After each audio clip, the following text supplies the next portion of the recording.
So everyone is searching for something. I mean, come on, each one of us, we are searching for something. It could be that new job. It could be that special somebody in your life. It could be searching for more money. It could be searching for that career. Maybe it's a college that you're looking for, or a place to live, or a new car. I know right now my current 22-year-old son is looking for that new car, and we are searching constantly, looking at all different things to find what he's looking for. You know, as well as people are searching for purpose, right? We're searching for purpose in life. We're searching for meaning in life. We're searching for direction. We could be searching for, what am I here for? What's life all about? Even at a soul level, what am I really gonna do? What's eternity gonna be like? You know, as we think about it, and we think about searching, we're all searching for something. Hey, for the next few minutes, I wanna talk about what does it look like when we search for how?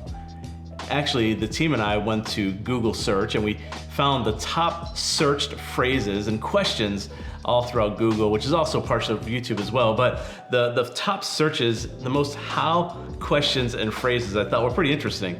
And in fact, here they are right here. The first, number one by far and large, was how to register to vote. That was the first how question. The next one, number two, was how to be single. How many of you are wondering how to be single? You know, the third one was How I Met Your Mother, a great show that we probably all used to love. Number four was How to Get Away with Murder. I'm hoping that's the show, How to Get Away with Murder, and there's not a lot of people actually searching how to actually get away from murder. And then the fifth one was How to Tie a Tie. How to tie a tie. And so, as I said, as we begin to search about what we're actually searching for, it's pretty amazing what people and what you may be searching for. Again, you might be searching for something really deep and really special in life, or maybe you're searching for just something for what's next, what's happening in your life starting next month, or when you graduate, or when you get that first job, or find that somebody that you love. For the next few minutes, I want to talk about how. And actually, I want to talk about it from a deeper level than that, because I think that there's also a lot of people searching for meaning and searching for purpose. And in that, there's a lot of people that are searching for God.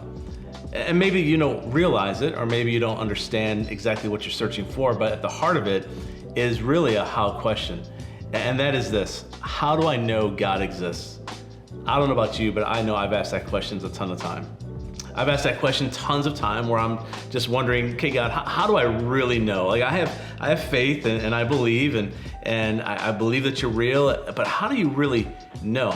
And I think there's a lot of people that are wondering that same question. How do I know that there's a God? And then how do I know that the God that I actually believe in is the actual right God? I mean, let's face it, there are thousands of different deities and gods that are out there that people have made up, man-made. How do we know that the God of the Christian Bible is actually the right God? So you see that when you start pulling that thread about how, there's a lot of things that unravel with that. So I want to try to answer some of those questions for us. I want to try to answer a little bit of how do I know God exists? I think for all of us, at the nature of who we are, there's a void and emptiness inside of us until we answer that question, is God actually real? So here's a few thoughts for you just to consider, just to ponder as you're thinking through this. The first one is that I wrote down is just nature and a design. Actually, if you just stop for a moment and just look around you and look outside and look at nature and look at the detail and the design of nature. You look up into the stars, you look at the solar system, you look at our planet, you look at how everything is just uniquely, specially designed. How can that be just an accident? There has to be a designer in that. In Psalm 19, verse 1-4, it says that the heavens proclaim the glory of the Lord. The skies display his craftsmanship. Day after day they continue to speak. Night after night they make him known. They speak without a sound or a word. Their voice is never heard. Yet their message has gone throughout the whole earth and the words to all the world. And what that verse is saying is that all of nature is expressing that there is a God and a designer. I mean, how is it that we are just so uniquely positioned from the sun that we don't burn up into a ball of fire or freeze to death? How is it that we have enough air to breathe? How is it that we have enough around us and we see the detail of everything that's happening? And if you don't buy into that, then how about just you? You and I, we are created in the image of the Creator. Again, currently on this planet, there's close to 7 billion people and every one of them are different. And then millions and hundreds of millions prior to this. How is it again that everybody who's been born is so uniquely different and uniquely wired? You are the only version of you that there ever will be, and you're special in that.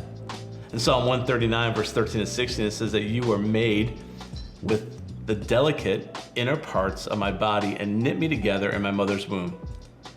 Thank you for making me so wonderfully complex. Your workmanship is marvelous. How will I know it? You watched me as I was being formed in utter seclusion, as I was woven together in the dark of the womb. You saw me before I was born. Every day of my life was reordered in your book. Every moment was laid out before a single day had passed. So you just look at your own self, that you and I, that we were created individually and uniquely. And I just don't buy that it's an accident. I just don't buy that just over millions of years, you and I just formed out of nothing. I believe that there's a God that has created us, that looked for us. And talk about ourselves, there's a searching. Everybody, you included, whether you believe it or not, everybody has been built into eternity within our very DNA. Every one of us, in the inner part of who you are, you have been made with eternity in mind. In fact, the Bible actually speaks about that in Ecclesiastes 3:11. It says that God has planted eternity in the human heart. You and I have a eager desire, a yearning. It could be the reason why you're even asking the question, how is there and where is God, and does God actually exist? The ability to choose between right and wrong. I think sometimes we don't even think about the nature of that, the ability for you and I to actually choose what's right and wrong. To be able to have that consciousness about us, that is not an accident, to be able to actually choose and make a choice. See, if there was no God, if there was no right and wrong, there wasn't to be no desire for us to even choose right and wrong. I think one of the ones that I value the most is the ability to love and to be loved. That ability to love somebody else, that ability to be loved, all points to a creator inside of us, a creator that designed us and made us. And so you might be asking the question, how do I know God exists?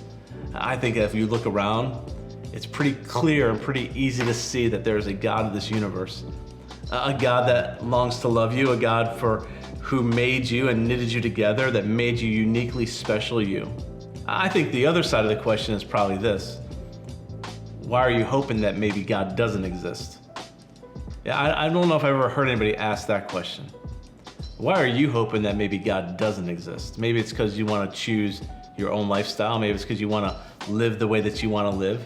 Maybe because you just have so many doubts about life that you just can't believe that there's a God. But what is it about you that makes you even hope that, God maybe doesn't even exist? There's an old analogy that I think is very true and very proper, kind of as we close out this, how do I know that God exists? I think that there's people that often say, I don't see God, I don't hear God, I can't feel and touch him, right? I don't think any of us have probably ever seen God physically or maybe even heard an audible voice from God, but how do we actually know that he's actually there? And I think you can play that game all day long in a lot of different areas, right? I don't actually see gravity, but I see the results of gravity. Like, we're not flying off of this earth, but we don't physically see it. We see the results of it. Billy Graham had a famous part of his sermon one time when he spoke about air, that you don't see air, but you see the effects of air. You don't see wind, but you see the effects of the wind. I think it's similar with God, that we might not see him, but we certainly see the effects of him. We see the effects of him in our life. And I want to leave you with this challenge. How do I know God is real?